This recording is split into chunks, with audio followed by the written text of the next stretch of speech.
দেখো বন্ধুরা, এইভাবে যে পেস্ট ফুল করে নিয়েছি। করে নেওয়ার পর এবার এই যে বানাচ্ছি,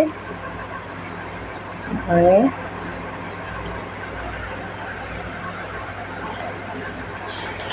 বয়স্ক যারা মা বাবারা আছে তাদের খাওয়াবে। দেখবো হাঁটি এবং অল্প 15-16 বছরের ছেলে মেয়েদেরও খাওয়াতে পারো, খুব উপকার হবে। একটা করে দিয়ে দেবে, খাবে। না খেতে পারে দুধ দিয়ে খেয়ে নেবে। এগুলো তো খারাপ জিনিস নয়। দেখো না, মিক্সি বাটিটা সেইভাবে হয়নি। এই যে গুঁড়ো রেখে দিয়েছি, দুধের সাথে ফুটিয়ে খাইয়ে দেবো। অল্প গুঁড়ো রেখে দিয়েছি আমি। এটা মা বাবা দাদা ভাই সবার বৌদি সবার জন্য করা।